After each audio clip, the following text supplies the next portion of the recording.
That's the only pun you're getting out of me the entire time. That's the only pun you're getting out of me the entire time. The only pun you're getting out of me. But we're ready to move over to Quest for Glory.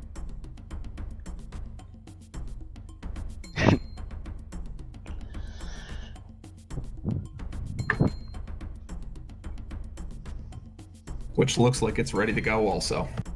Alright, we are good to go.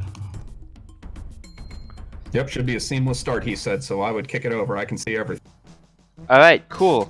So, I'm back again, and I'm playing Quest for Glory 3 as the fighter. So, I need to preface this with some stuff. Earlier this year, somebody named Ash Lancer released a fan patch of this game to fix a lot of the bugs, restore some dummied out content, and make hitting the max point list actually possible, and I'm playing on that fan patch. So that is going to change the route slightly. Normally I do 50 into agility. Instead, I'm going to bring agility up to 150 and then use my remaining points to learn lockpicking, for a fighter. So, we haven't completely gotten rid of our thief ways. Yeah,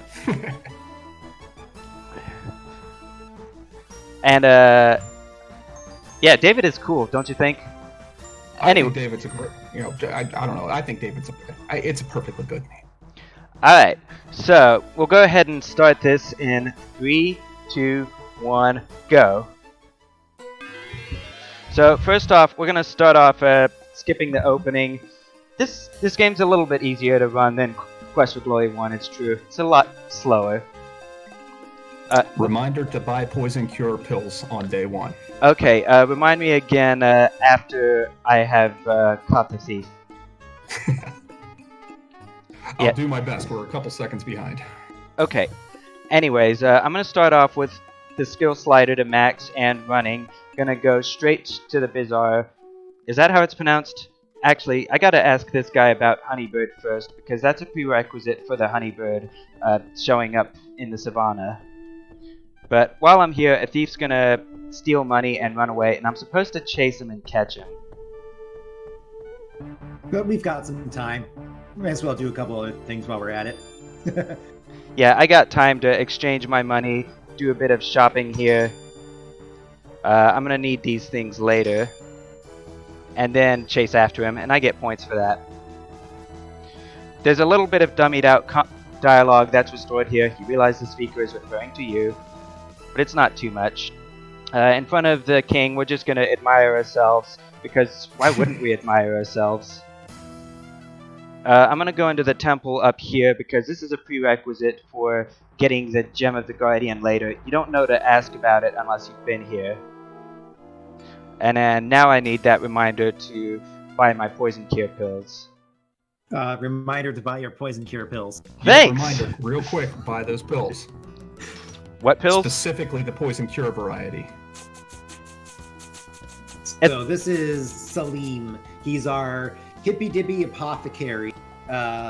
And he's quite mellow. And if you use a tinderbox on the pipe over there, you can become pretty mellow yourself. Don't become too mellow. Yeah, you get 3 shots. Corey Cole, according to him. Oh, wow. I didn't know about that. So Salim's a bit of a tree hugger, so we tell him about Julinar, and he's very excited about hugging a tree that may actually reciprocate. So we'll see more from them in a future game, but for now he will eventually produce for us a Dispel Potion, and he will sell for us a variety of healing items.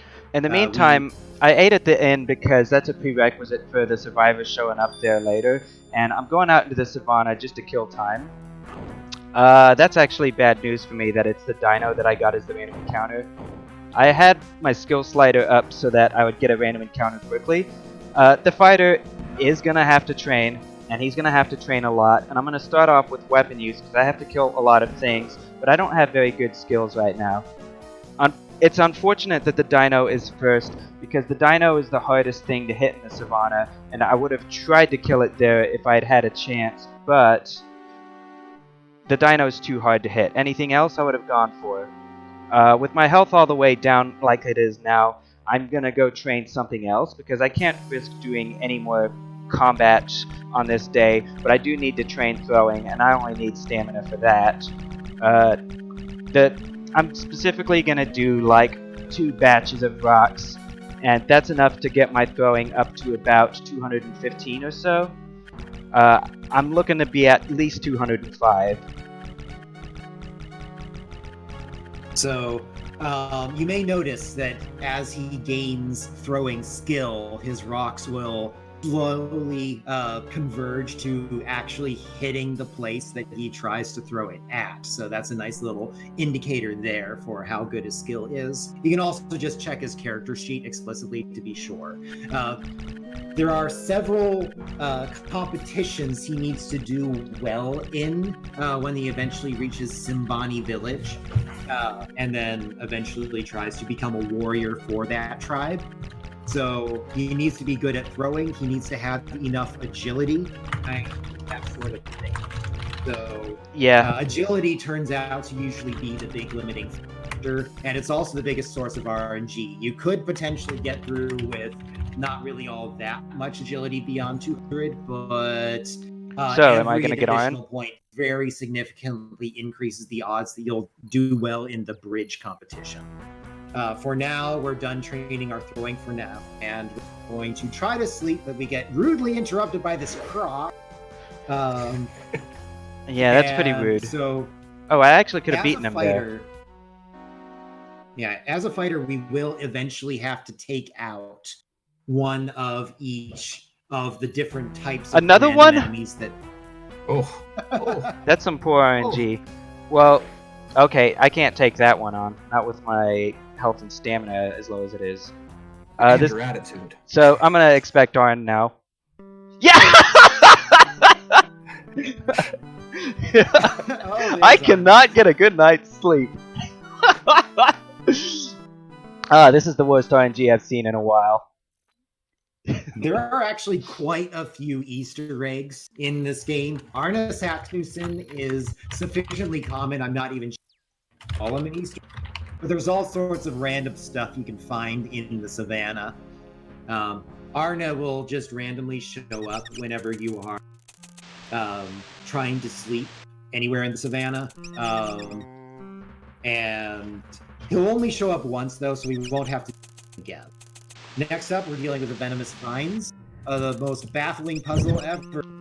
How will we ever deal with this attacking thing? Well, why don't we just attack it in literally any fashion, and then it's fine. Yeah, so fruit from the poisonous vine is a necessary component of the Dispel Potion. And I just get it now because I've got time. Ooh, a giant. Giant. Soon it will be a dead ant. Da-na-na-na. Ow. I didn't even have that kind of music to dance in the last game. The giant ants are the easiest enemies in this region, so that's convenient to some degree, at least. At this time, we are currently locked to only being able to explore the first overworld screen's worth of the savannah. But going to the right will only unlock once we have gone through the initial conference with Raja, who we briefly met and decided to just whoosh our hair in the wind for a while. So real quick, something that I gotta be careful about here. The oath for peace, I have to say yes. If I do not say yes, then I will be locked out of becoming a paladin. Part of the requirement for Fighter 100% with this patch is that we need to finish the game with 550 points, which means becoming the paladin. And also getting all the paladin skill. And all the paladin skills. So, by doing honorable things throughout the game, he will eventually cause his honor to be high enough that Rakesh will upgrade him to being a paladin in the middle of the run.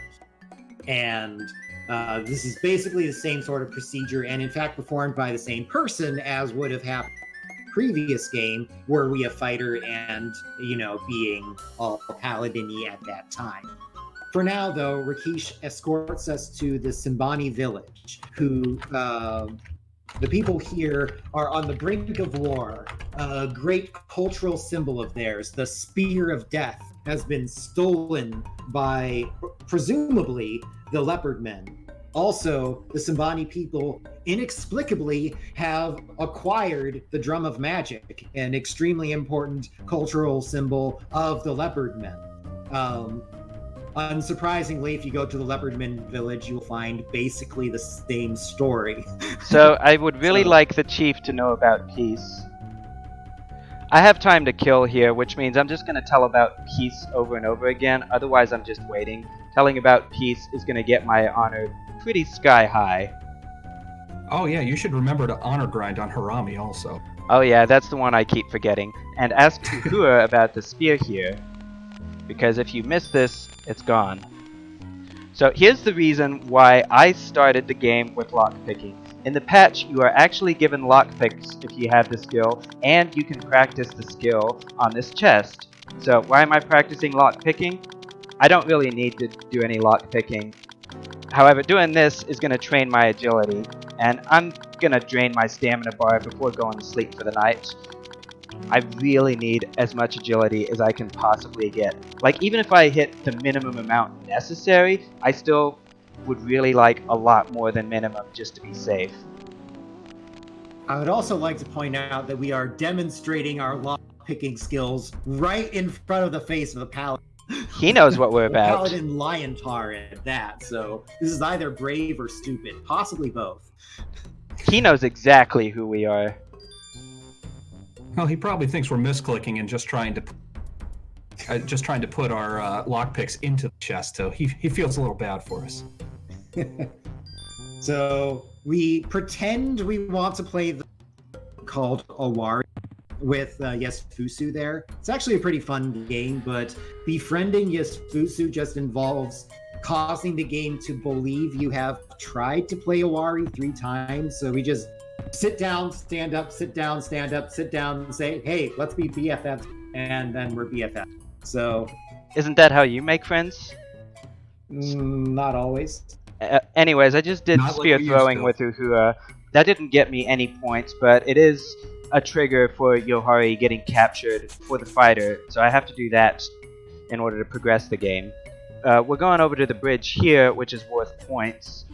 You need... what is it? You need 150 to cross the bridge successfully, 150 agility. And once you Correct. cross it successfully once, she's going to get on the bridge and show you some fancy moves.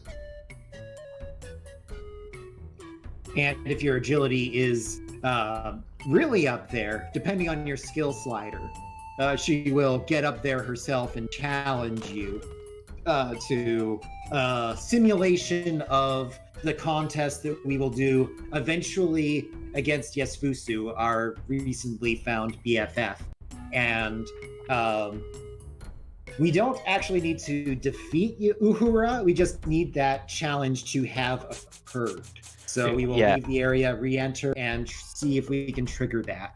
The It's requirement... easier to make this challenge happen if your skill slider is on the easy side, but in order to leave, we are going to increase the skill slider to max, so that rather than the game automatically doing the correct move each time, we can just say, peace, and dismount.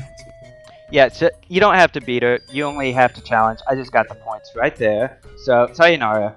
There was a time when I used to leave the skill slider on easy and drain all my stamina so I would lose quickly. Don't need to do that. However, I am going to leave that skill slider on max, because right after I leave the village, I'm going to go to the Pool of Peace to get some water from it.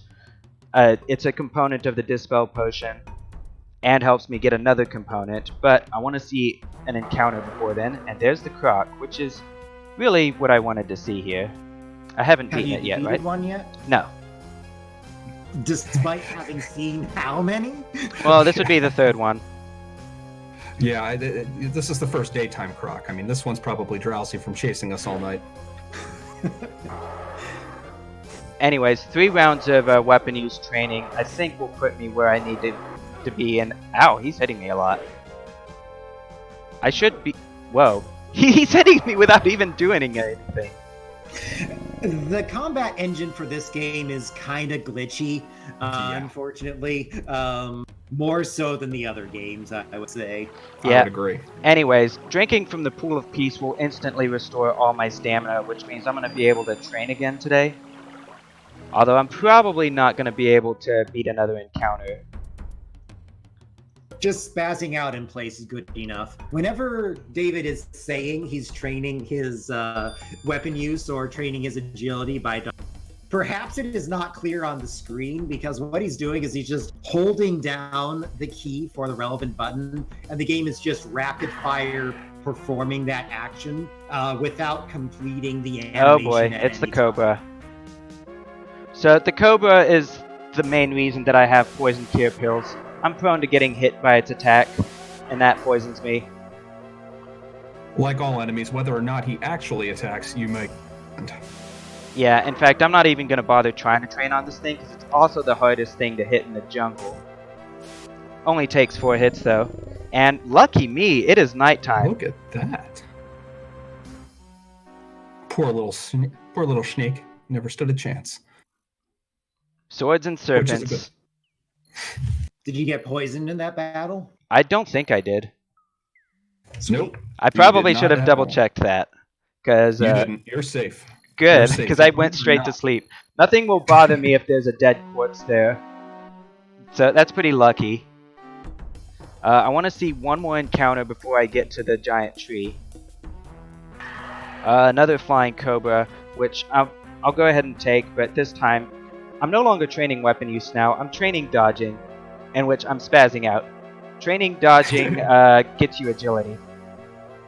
You take as many of these opportunities as you can. Ha! You missed! I should hope so. Yeah, I'm dodging. How can he hit me when I'm always dodging? So and there's then a he bravely giant tree here that happens to be the heart of the world.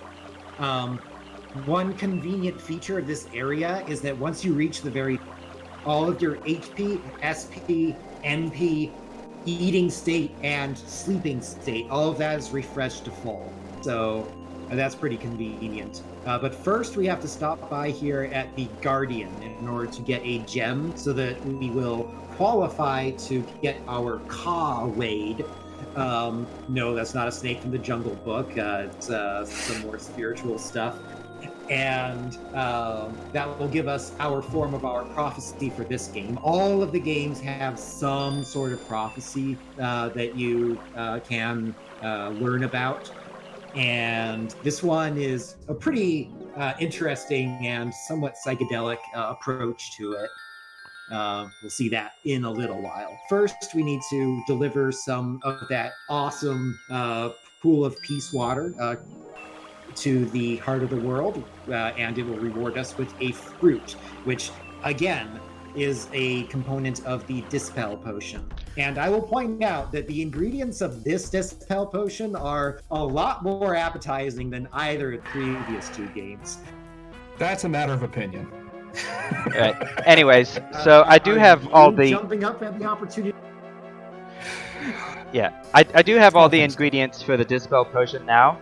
So ideally I would head back to Tarna now, except that there's one more overworld screen that I need to visit, and there's some points there that I can only get. So, Lost City screen here.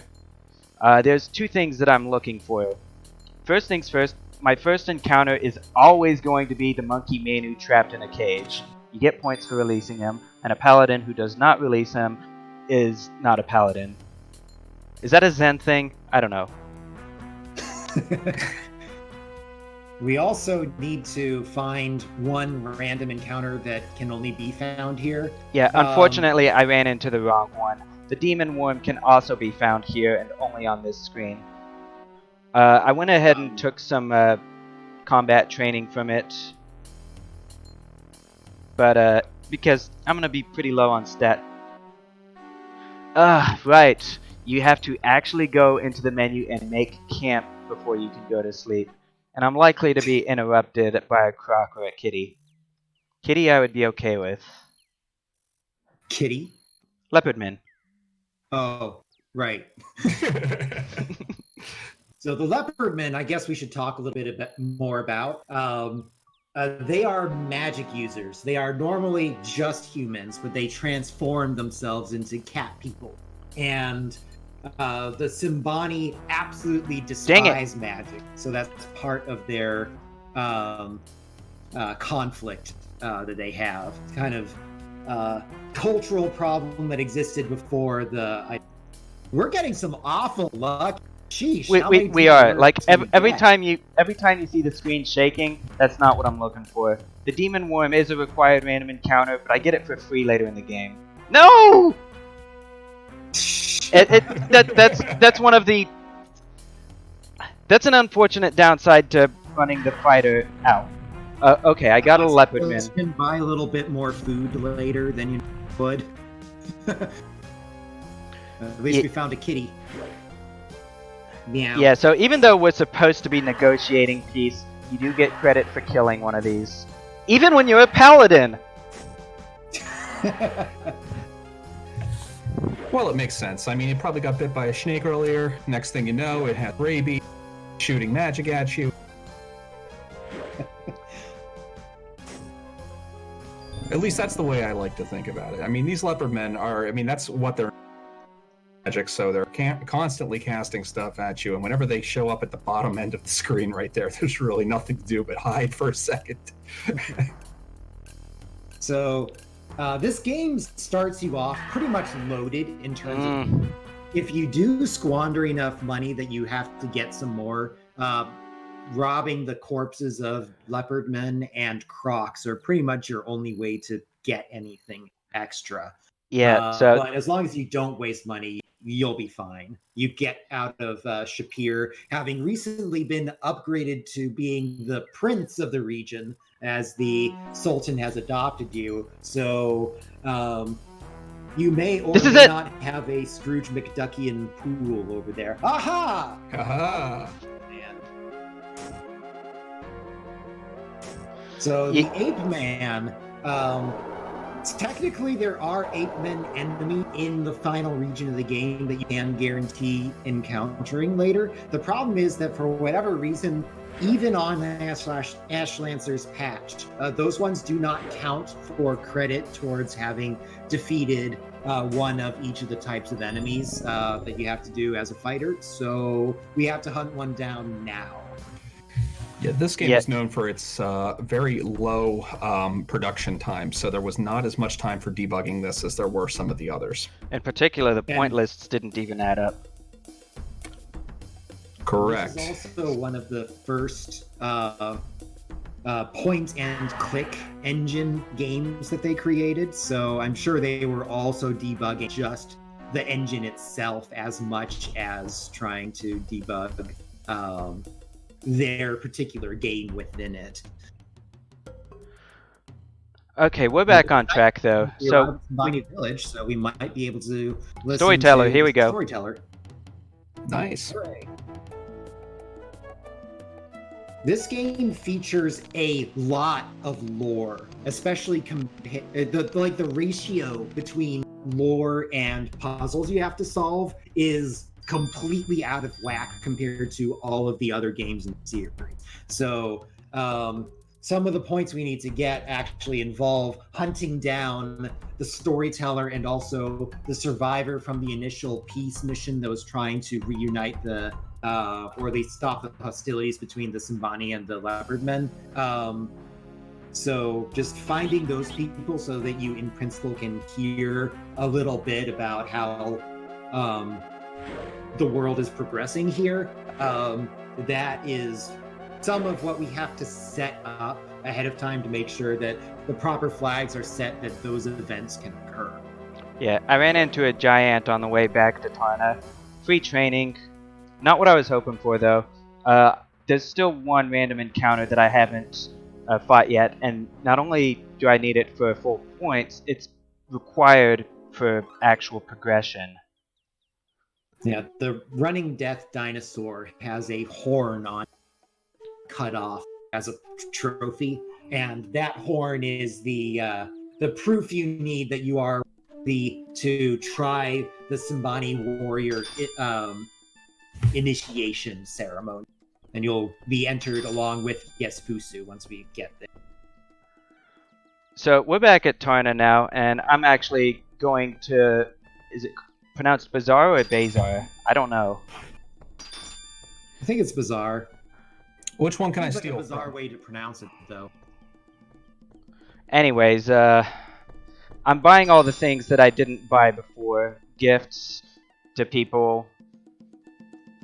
Part of the reason I waited until now to do this is because I need to meet Harami here and agree to see him at night. But I also need to... Harami is the thief that we got convicted with our witness testimony before, and who is now stripped of honor, and therefore no longer has any use for money. Because nobody will pay any attention to him. It is as if he's not even there. Yeah, but I do have to agree to meet him here during the daytime. If I don't agree to meet, that's points that you're missing.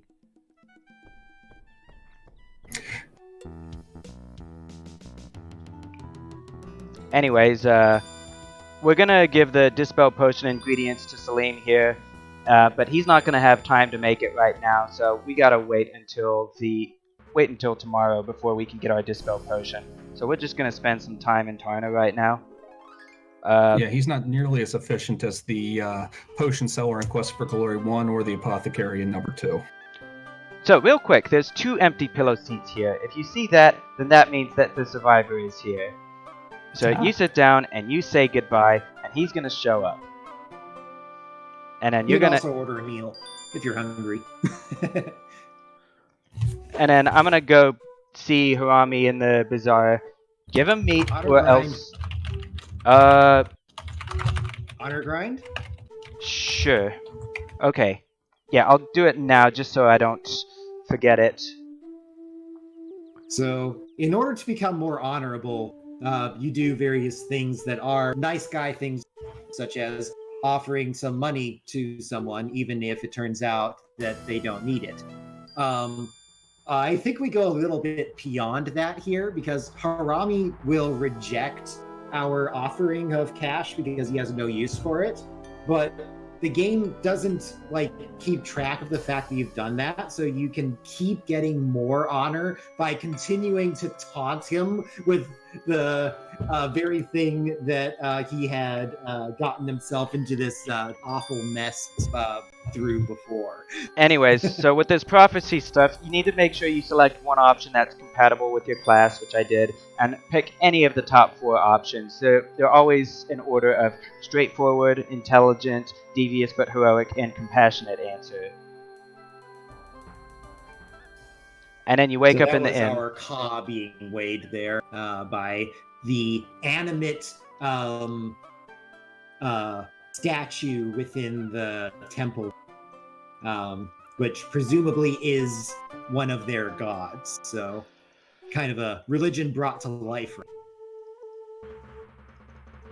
So I do need to meet Harami at least 3 times during the course of this game. We also need a honeybird at some point. We do, and I'm kind of trying to find one, but I'm also trying to find the dino. I found the honeybird. Hooray! You have to get a feather from the honeybird in a non-violent fashion, so you do so in the same way that the seller describes that they do in order to locate beehives for their profession. Which makes sense for a paladin, but for a thief, I'm sure the fastest thing that we do required would be to take the honeybird out. I mean, let's be fair here. That's how we get all of our stuff. Or we could rob its house at night. I mean, that seems to be the way, but it would take 3 minutes and 30 seconds worth of waiting. I'm getting poor luck on the dino again. I mean, just fighter things. Ooh, another lizard, man. Nice to see you, buddy. No encounters all we're day. Still going to have a ration for Simbani Village. We'll be fine. I bought like 12 things of meat. That will last. And then I remembered to give Salim the Honeybird, so that's good. And we just now got the Dispel Potion. We get them for free because we actually get. He just hands them to us because we had told him about Julinar, and that gives his life new purpose or something like that. Yeah, I didn't get into any encounters today, so I'm actually going to drain my stamina by picking the lock on the chest in my room. Oh, it's gone. And it's gone. That was one of the benefits of moving up to the new version of the SCI, that inputs seem to be much faster, which allows for faster grinding, which isn't a big thing in most of the Sierra games, but in Quest for Glory, with its stat system, it's really a nice benefit. Anyways, I've seen Harami 2 times. There is the dino. We are blessed. Yay! Right on time, too. Any later and it would problem. Yeah, this is the last random encounter I need. And if I grind agility on this thing, then we should be in good state for the initiation. 1 hit left, because I am going to sleep at least 1 more time. Hashtag don't forget honor grind. Yeah. Did y'all already mention that I needed 150 plus? I don't think we mentioned the exact number, but yeah. Correct. Anyways, you have to loot the dino for its horn, and then present it to the Laban in order to begin the initiation ritual. I'm gonna need at least 1 more night of sleep because I don't want to go into that initiation empty stamina.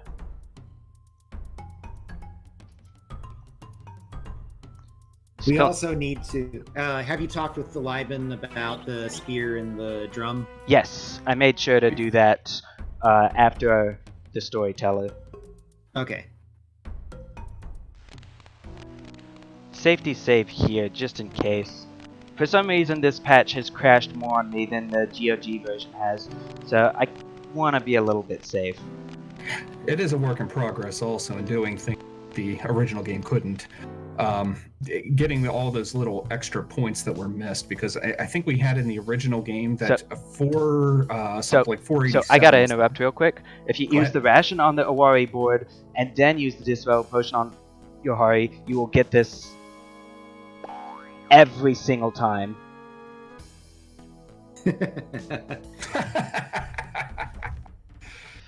So that's Johari.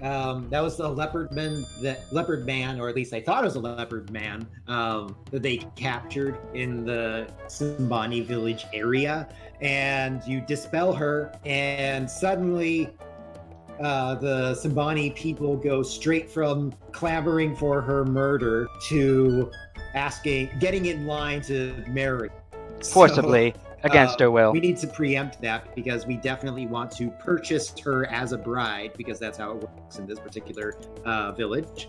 But in order to qualify to do so, we first must be a Simbani warrior. So that's what we're doing here. Yeah, so each of these. Yeah, go ahead. Yeah, so we're gonna do like 4 different things. First, you gotta get the ring from the tree, and the answer here is to grab the vine and then use it on the spear, and I don't think stats matter for that. I think if you have the climbing stat, you can use that here to just climb the tree and get it. But that won't get you points because it's not in the spirit of the competition. Speaking of which, for the Ring of Thorns, if you remember the GOG version, you might know that there was a log here. That's been removed because that is not the correct solution. You don't get points for doing that solution. If you have the intended solution, which is the tinder box, then the log is removed. And you only get points for using the tinder box. Somehow the fire remains localized. So that's convenient. A leopard man did it. Most important part of the initiation is actually right there, where he got Yesfusu's ankle out of a hole in the ground. If you just leave him behind and then you lose the initiation, you just lose the game on the spot because you don't get the Drum of Magic. One bonus to becoming a Simbani warrior and also winning is that you get to ask the Liban for one boon, and you ask for the Drum of Magic in order to try to get the whole situation straightened out with the leopard. Alright, so real quick, there's the spear throwing contest, and I needed about 205 throwing to win this. I actually did not check that, but I should be good. I made a safety save just in case, though, because I still have to click correctly, and I can... That looks really good. That third spear missed. But I still won. They're not always incredibly clear as to what's actually happening there. I don't think that all of Yasfusu's spears apparently hitting the back without hitting the target and necessarily means he actually missed all of those. But so real quick, here's the part that I'm afraid of. So we've got the bridge part, and I'm gonna save right after that first round. Awesome. So yeah, he fell off straight away. So if you have 175 agility, then you're gonna make the right move every time. But the higher your agility is, the more likely he is to make a wrong move. And so you really need him to make a wrong move in a timely manner, because every move you make drains some of your agility. And if you run out during the course of this initiation, you will fall off and you can't stay on. So it's an instant loss if you run out of stamina. But it's entirely luck based. So usually 225 agility or so is what I want for this, but the more the better, because even with max agility, it is possible to run out of stamina for this. The other bit to this is that if he makes the wrong move, then you get to go again, and if he makes the wrong move 2 times in a row, then he falls. And that's it! Nice. Sweet. That part scares me every time. Yeah, you can easily find yourself in a situation where you just have until you just happen to get the RNG you need. So we got the Drum of Magic, so we will now eventually be able to straighten things out with the Leopard Men. Problem is, and this is actually the reason that the Simbani people are not already at war with the Leopard Men. The Leopard Men village is hidden. The Simbani don't know where to go to fight. So that has been our source of, the rest that we have so far. So in order to find out where the Leopard Men are, we're going to marry Johari, whose name, by the way, we don't even know. But we're going to marry her. But before we do that, we got to go to Tarna one last time. We've got some things to tell Rakeesh and Krisha, in particular that we got initiated and that we dispelled the Leopard Lady. Telling about initiation is actually bugged to never show up in the GOG version, although ScumVM did fix that, so if you're playing ScumVM, you can do that. But we go here, tell Harami about Rakeesh, and we get points for that, and then I think that's everything. I gave Salim everything he needs. I gave him the Honeybird Feather. You did? Yes. So that's everything we need to do in Tarna, so time to go back to the Simbani village. And get hitched. In the classic sense of the word, too. Because as everybody knows, there's always nerves at every wedding. Yeah, so I gotta point out some more points that are gonna be coming up. Well, first things first, I gotta talk to the Laban and get married. Not the first visit though, but the second one. Now I can get married, pay the bride price, and then because it's a new day, Uhura is now guarding the cage, and I can ask her about gifts to get points that way. You can also get those points by talking to her in her hut at night, but this is a more convenient time to do it. Give Johari some gifts and then let her go, and well, she goes. Not into your arms, surprisingly. Well, I mean, Or it's hard unsurprisingly, it's hard to feel amorous when you're a prisoner. Yeah, that's more of a Quest for Glory 5 thing, I think. I mean, all the characters grow. Oh dear. Yeah, but after freeing her, you can run into her in the jungle, and lucky for me, since I have the Drum of Magic, we don't have to make friends first. We can just say, hey, we got a drum, let's go to your place. She's very excited about that drum.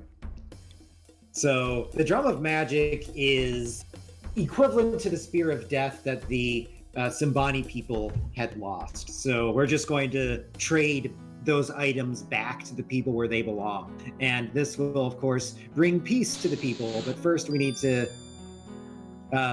pretend we're a good husband for a moment. And then after that, we're going to see a scene that, weirdly enough, may be slightly more disturbing. Yeah, now you will see some real magic. The real magic of this not being censored on Twitch.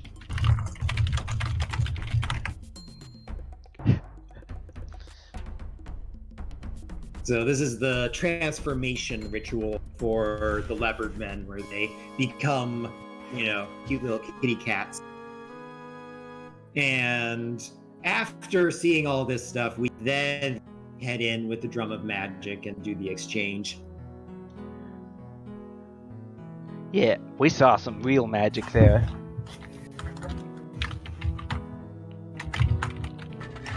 Yeah, the fighter has it pretty easy in this village.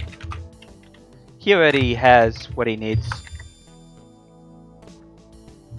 If you're a wizard, you actually go to the leopard men first and prove, kind of like the Simbani warrior thing, you instead prove that you're an awesome wizard to the leopard men. And then that causes the same exchange, but in the reverse direction. Yeah. If you're a thief, then you just steal both the items back and then return them to their owners kind of inexplicably. And then right afterward, Rakesh gives me his sword and I am now a paladin.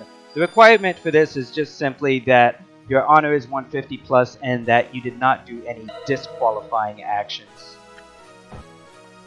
And then this is the peace conference, which doesn't exactly look like how most people would describe a peace conference, but It fell to that's pieces. what happened.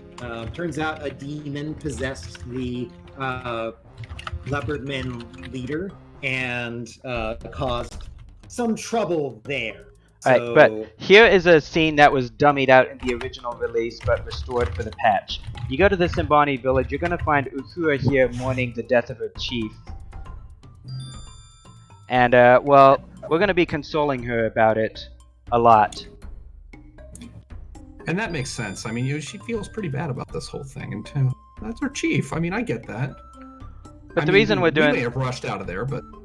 Yeah, the reason we're doing this is because, now that I'm a paladin, I can learn paladin abilities, but in order to learn them, I need honor, and this is the only source of honor at this point of the game. I believe that was Sense Danger that I just learned. Which is, of course, the most useful paladin ability ever. I gotta be very careful here not to say goodbye, because if I say goodbye, then I leave and I can't come back, and I'm locked out of all these paladin abilities. Am I up there yet? I don't think so. I need 2 more paladin points. That's it. Yeah, it didn't look like it to me, but yeah, there it goes. So we now have Flaming Sword, the ability to sense danger, the ability to heal someone who is injured at the expense of some stamina, and the Honor Shield. At least in the original game, the Honor Shield literally did not do anything, but the Flaming Sword is actually pretty sweet. It allows us to attack like twice as fast as normal, so that's pretty awesome. So there are a couple of additional things that I will point out for this fan patch, even though they're not really going to come into play in the speedrun. First of all, we're not at the point of no return yet. You can leave the monkey village. And the other thing is that if you know how to climb, then you can teach yourself climbing on the tree right here. Those are fan patch things only. I'm going to need to ask for help to get into the village. And then I'll go ahead and grab this ladder that they got for me. It'll come in handy a little bit later. Gotta ask about Bad City before I can say, hey, I need to go to Bad City, and I argue until I get my way. So we force Manu and his entire village to go straight to a place where we know there are demons massing to try to start a war.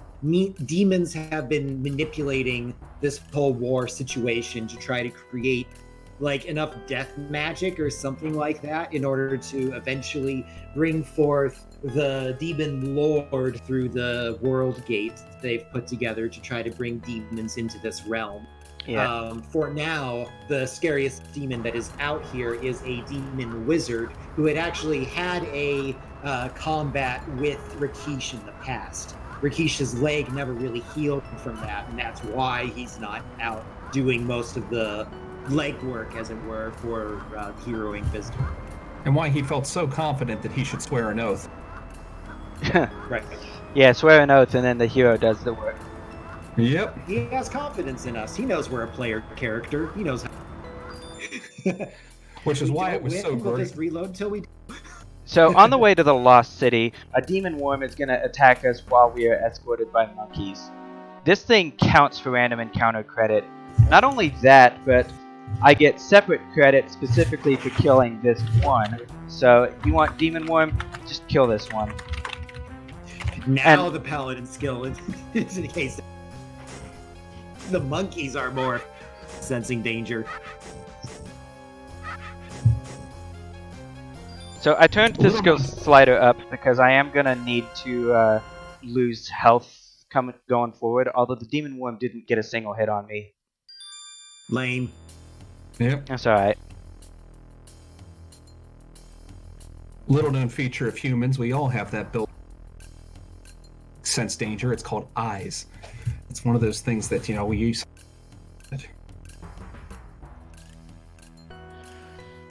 Anyways, so we're here at the Lost City, and we're gonna have to find ourselves in there's a secret door right here. We're gonna have to get in it somehow. Luckily for us, we just so happen to have a gem that will get us in. Yes, there is danger here. I can see that. Thanks, paladin skills. Yeah, the fighter and the paladin are required to fight this demon. So we'll go ahead and just do that. And This he's is gonna get some hits. technically a dumb demon. That is what the game actually calls them. Right. But he gets... Specifically, this one actually has a name. This one is Frick, not to be confused with his buddy Frack. Okay, so there's a slight change here in the patch. You can actually talk to Rei Shaka before she gets possessed, and then you see her possessed portrait. But we're gonna use the Dispel Potion, and the animation there slightly changed. But yeah, some slight changes to this cutscene here. And then we're gonna see all our friends that that we spent so much time talking to. Those friends. We spent some time talking to them, whether the friend conversation or, I mean, here's one that we purchased as though she were chattel. Here's someone who we sat down with claiming that we were going to play a game with him and then just didn't. Here's one we got ostracized from society. About the loss of her leader. Here's Harami, whose life we destroyed and then taunted with money. I guess we were buddies with Rakish, so that's something. Did we ever talk to him? When did we talk to Rakish?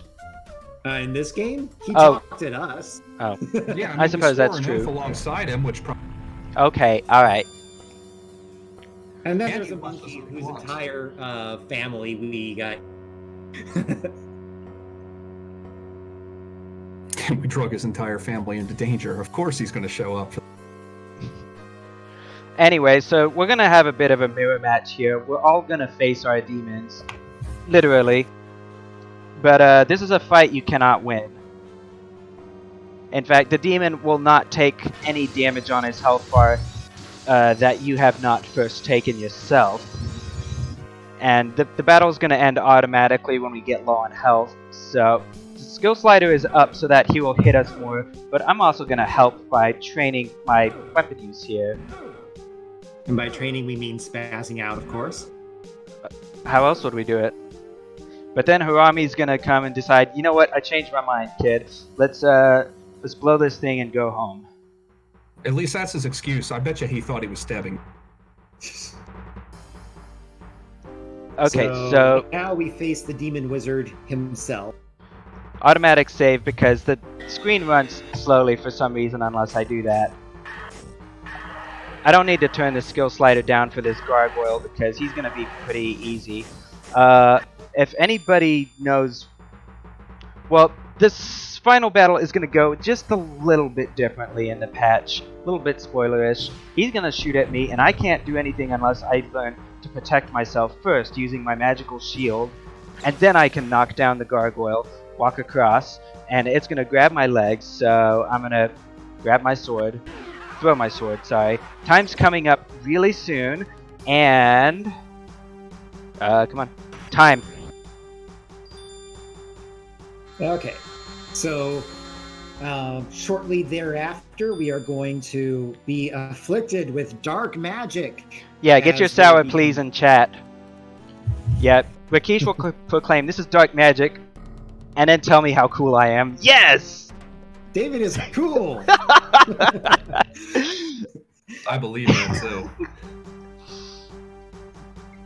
So only dark magic could make us in that way.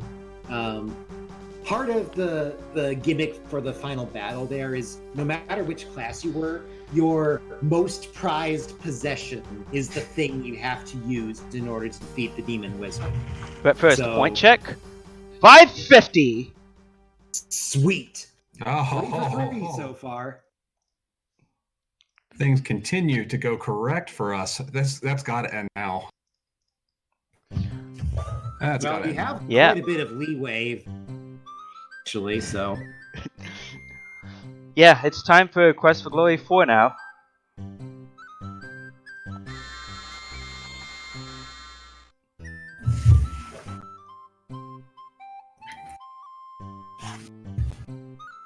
Oh, I tabbed out of the DOSBox. That's that's gonna do some things.